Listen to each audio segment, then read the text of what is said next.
Hi everybody, welcome to another episode of Playing for Sushi, Life and Football here in Japan. Today we have Mitsubishi, all Mitsubishi Lions defensive tackle. Sorry, buddy, you don't get the defensive end. I'm sorry, you don't get that title. That's fine. That's fine. Nah, but Paul Boyette Jr., fellow junior, you know, I know it's same thing, that's why everybody calls me DJ. Yeah.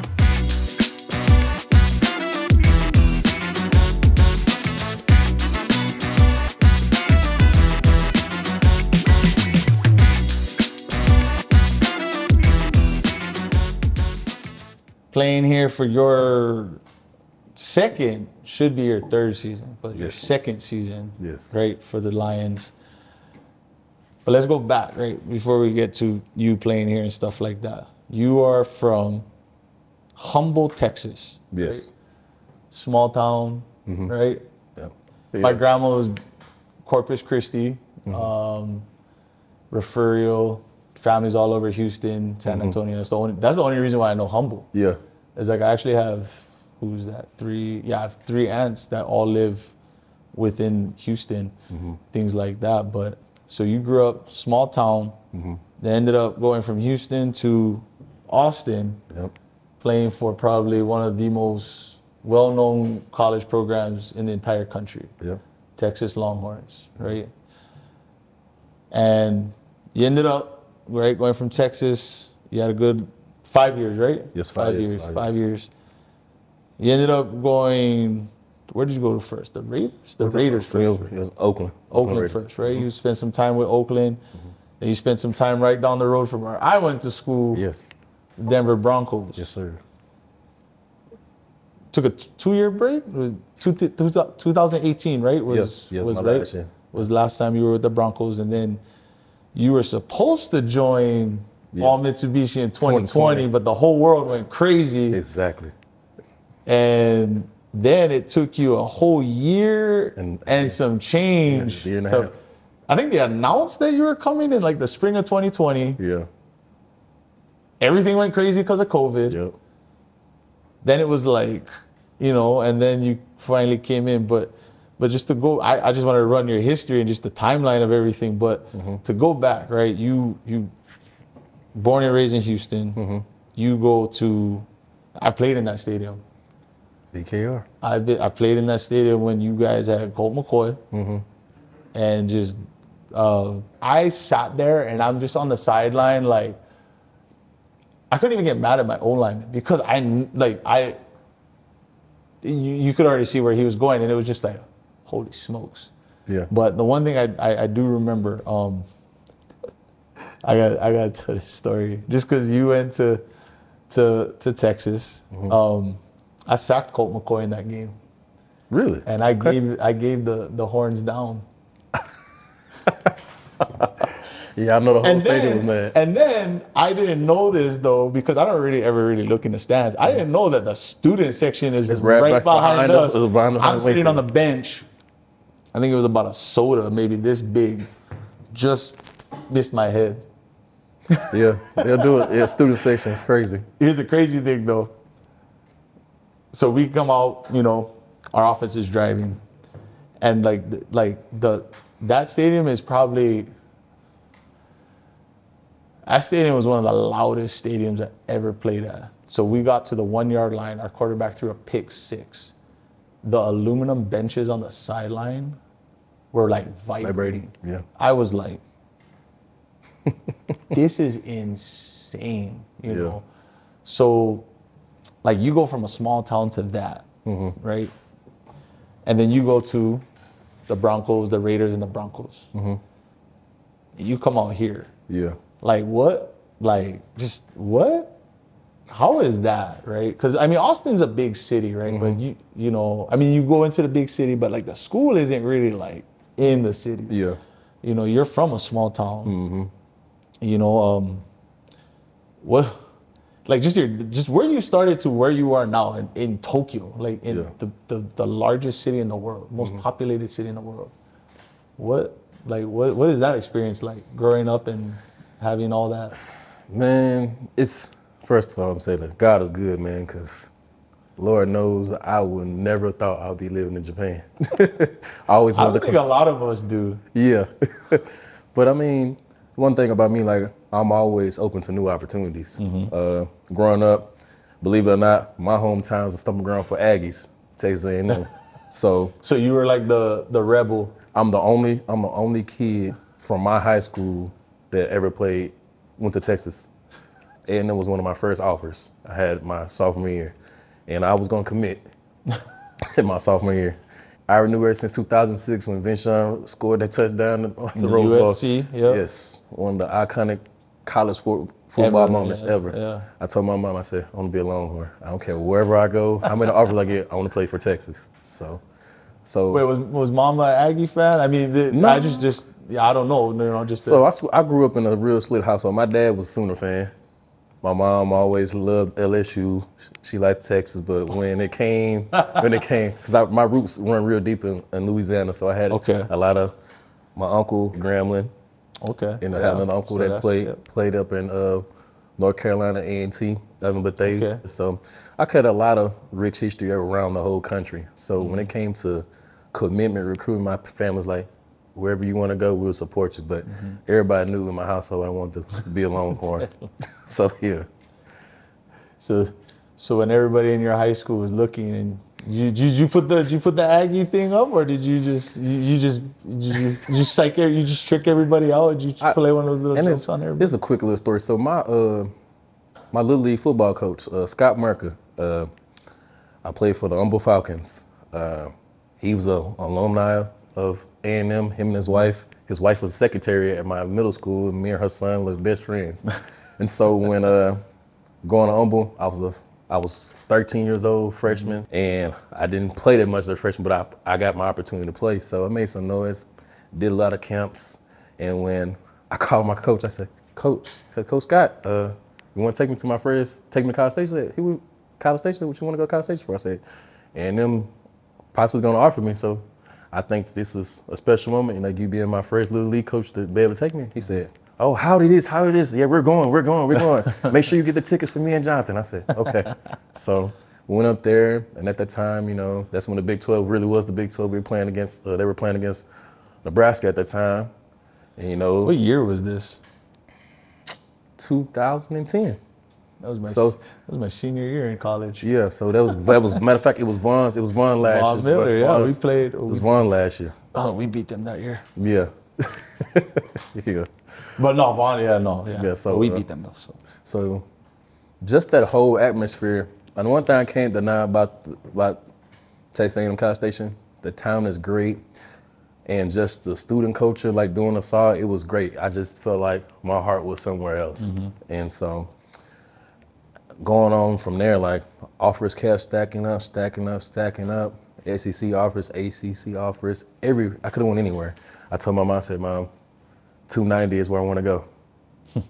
290. Is the area code? Yeah, I mean, well, it's the highway to go to to go to Austin. Okay. And I said, I want to be in 512. That's the area code for Austin. I said, so until Matt Brown comes for me, I'm open. My recruitment's gonna stay open. So went from there, and I never forget. I went up there for a junior day camp. Coach Brown said, Paul, let's go to the office. I was like, okay. Heart started pounding. I said, you know, you go up. At that time, you go up the escalator, and this Texas Fight song was playing the whole time we go up there. And we go in there with my mom then. Matt Brown, he's like, Paul, how you feel about being a Longhorn? I said, Coach Brown never thought you would ask. I said, let's do it. I'll commit right now. So I committed there February 11th, 2011. Damn, I don't even. Yeah. I remember that. That was a special moment. I remember that. Honestly, I don't know the day. I just remember, like, I mean, I was probably a lot different than you. I was highly touted, but I was so focused on just trying to win a state title. Just because Hawaii's so small, right? And in Hawaii, when you win a state title, it's bragging rights for life. Yeah. For life. Like, I run into guys, like, I'm 34, I run into guys now, and they're like, we almost had you. And I'm like, almost don't count, boy. Like, you know, and that's what, 16 years ago, you know?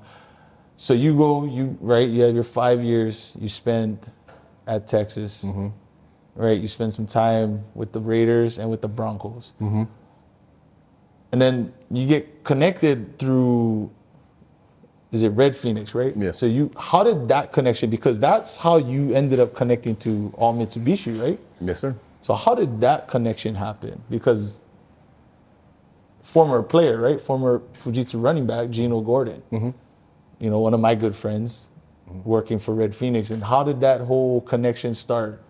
Because that's how you ended up getting here. Yeah. And that's a different, compared to a lot of guys in the X League, right? I think you and Jabori are the ones, right, that came into Japan through Red Phoenix. Yes, sir. So how did that connection happen, and what were the talks like to get you here?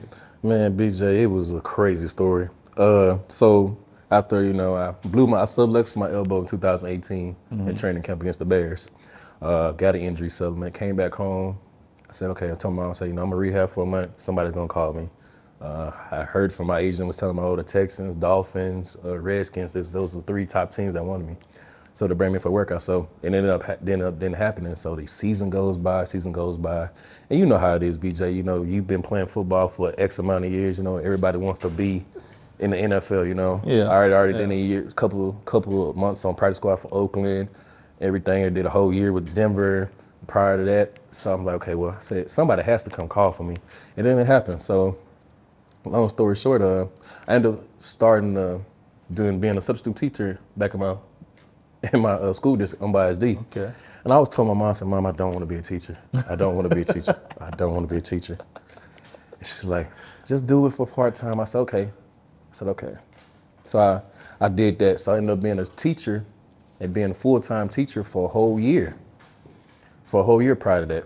So then 2019 rolled around, and my last agent, he said, Paul, I want you to go to Dallas. I don't know if you ever heard of the College Gridiron Showcase. It's in Fort Worth. He said, I want you to go up there. It's going to be the first ever free agent full padded competition for offensive and defensive line. I said, okay, cool. I said, okay, that'd be dope. I said, okay. You know, I have family up there. And my best friend at that time, like I'm saying, I'm working on a substitute teacher salary. I had to empty my whole bank account out. So go up there and do that. So go up there, do that. End up seeing my old scouts from Oakland and Broncos, and I was like, man, it's good to see you.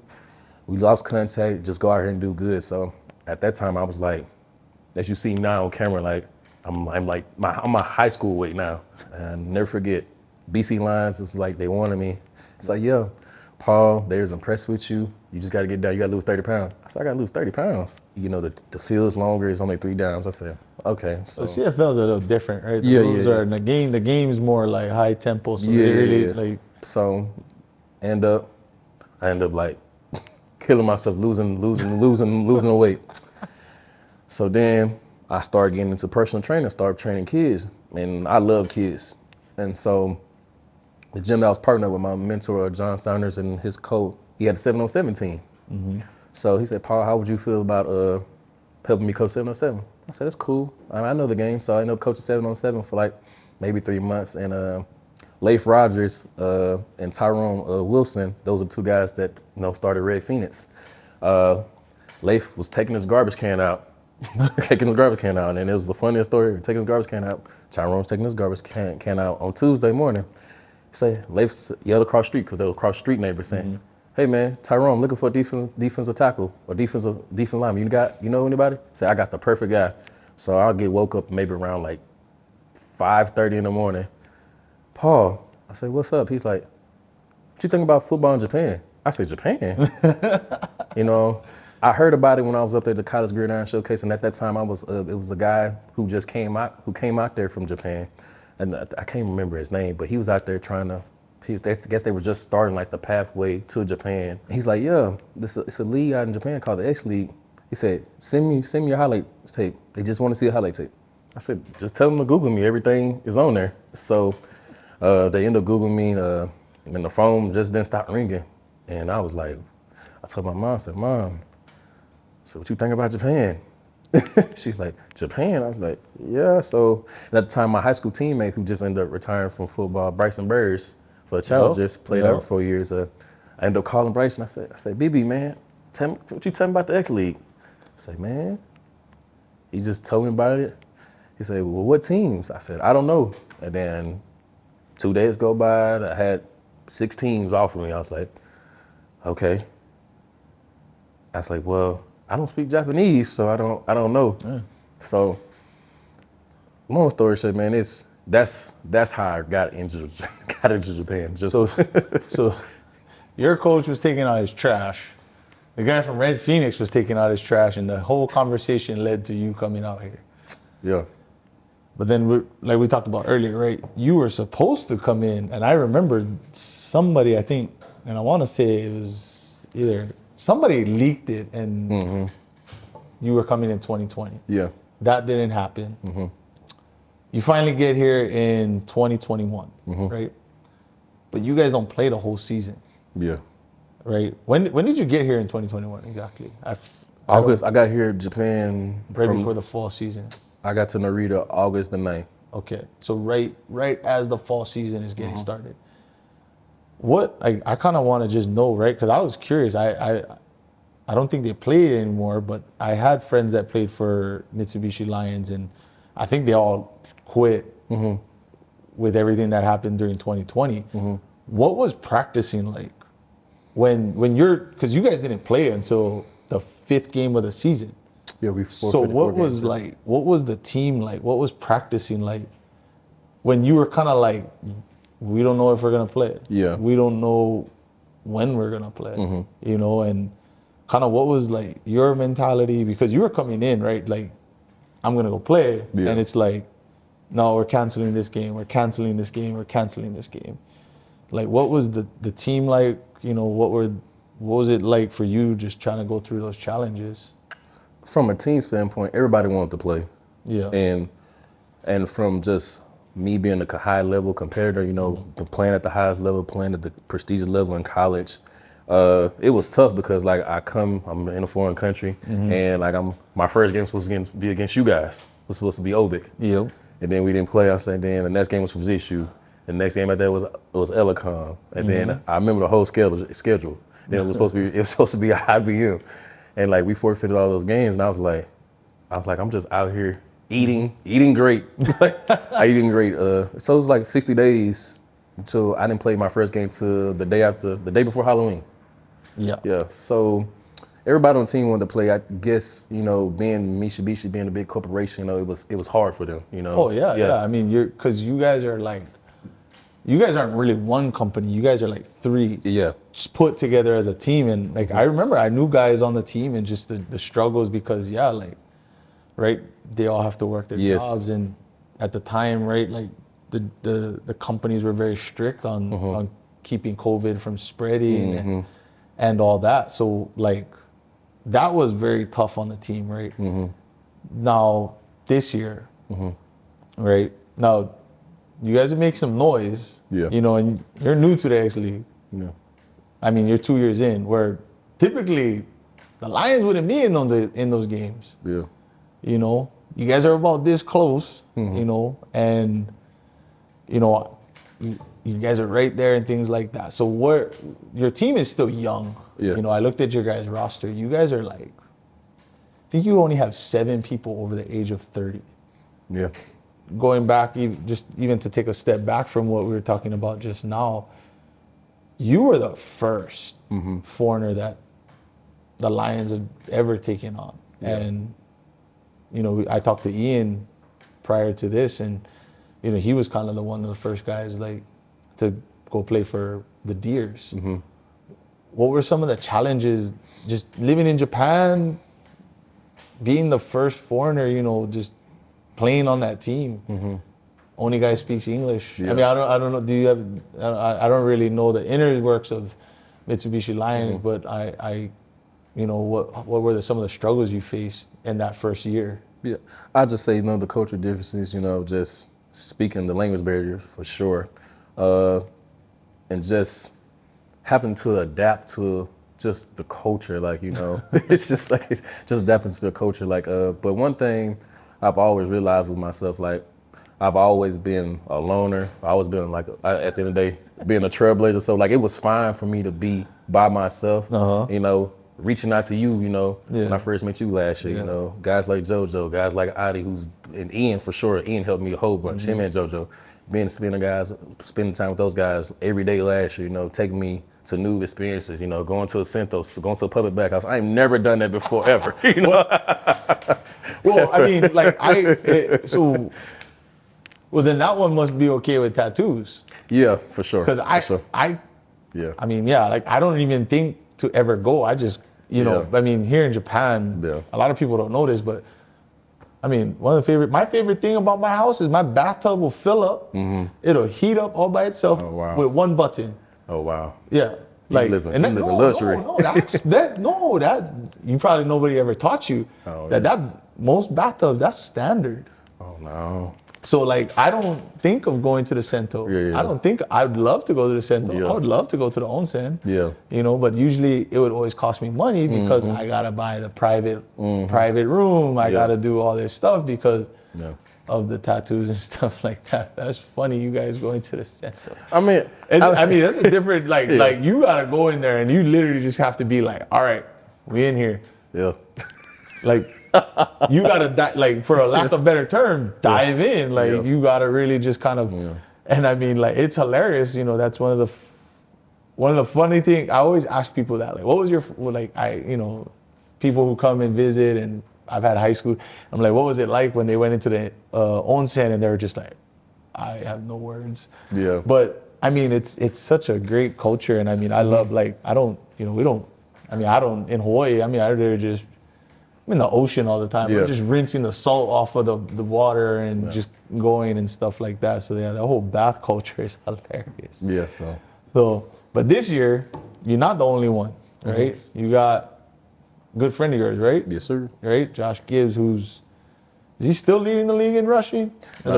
He's number 2 now. Ooh. He's number 2 now. My bad, Josh, but.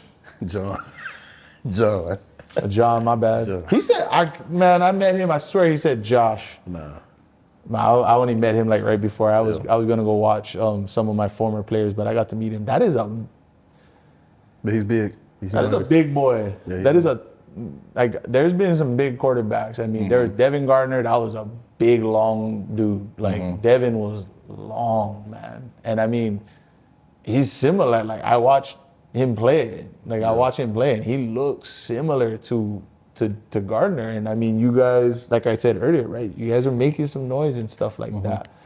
How big has it been? Just maybe not. I mean, for the team having him, for you having him. So now there's someone on the other side of the ball for the team culture. How big has that been for you guys? It's been good because at the end of the day, he reminds me he's the other Paul on the other side of offense. And at the end of the day, like guys, one thing about us as Lions, as the corporation, like if you have a good leader, they'll follow. And John is a great leader. And he's done a phenomenal job coming in and just leading those guys and getting guys to buy in.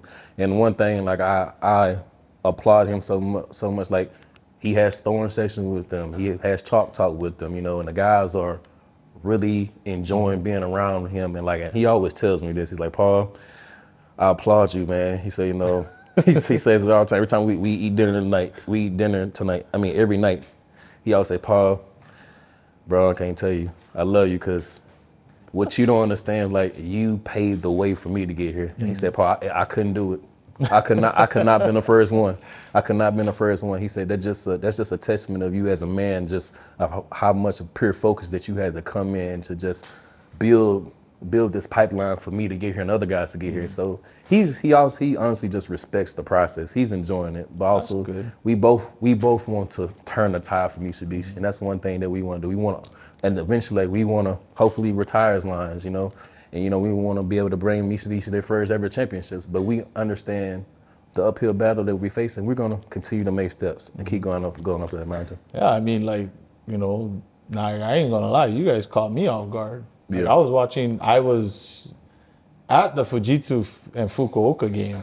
And I had your guys' game on my phone, and I was like, I actually stopped watching the game. I was kind of like, this is insane. And and with all, and I have a utmost respect for the Lions, but it was always, they were kind of, with all due respect, they were a team where like, I was like, well, at halftime, I'm done. Yeah.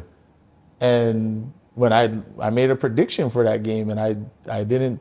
I think I only gave you guys scoring like 17 points, and you know, me and some other guys I do predictions with, we're like texting each other back and forth like, yeah, we might be wrong about this one, you know, but you know, you guys are taking the right steps, and I said, right, like I was done at halftime when I would play the Lions, like I never liked that, you know, and I love now seeing that, you know, you guys are taking those steps forward.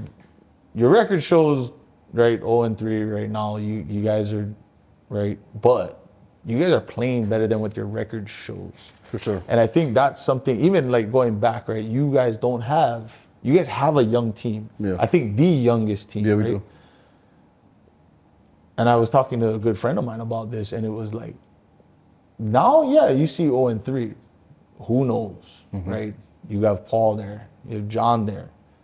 They still have 2 other spots to bring other people in, right? If they put them in the right places, who knows what they can do, right? Because all of a sudden now you go from 0-3, you take that. You guys had that tight game against 𝐒𝐔𝐄𝐀𝐘𝐈, right? You guys had that back and forth with IBM. Maybe those players turn the tide, help you guys turn the culture, right? And for me, I love watching that because now I want the gap to close. You know, as much as when I was playing and I love that it was like, oh, I'm gonna go in here and dominate and stuff like that.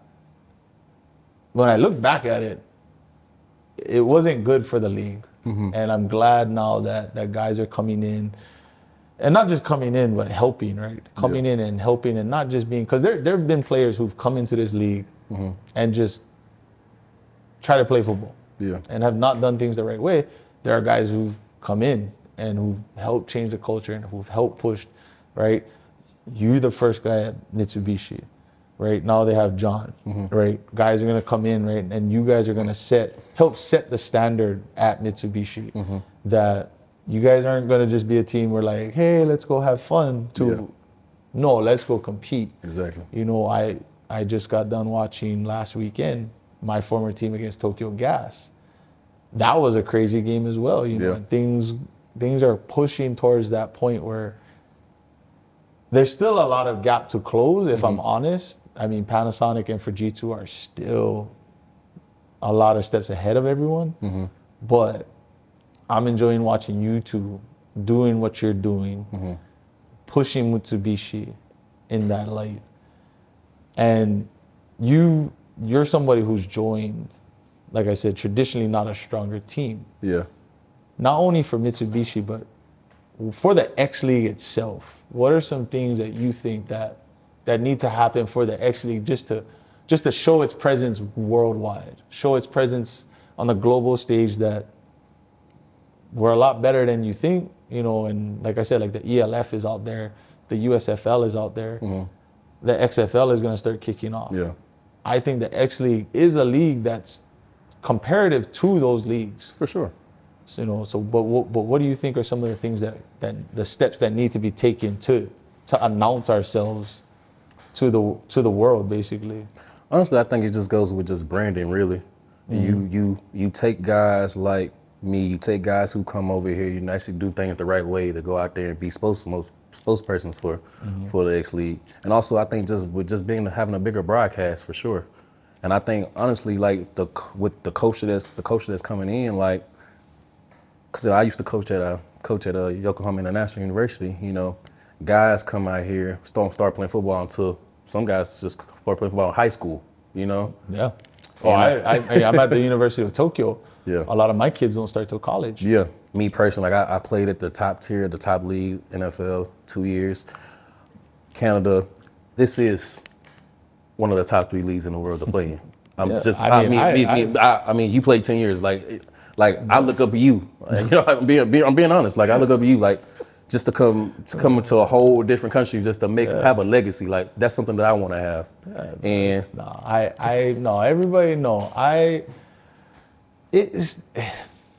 You know, like for me, it literally was just, bro, I just played the game, man. I just had fun. I just played it and just had fun. Made some friends along the way.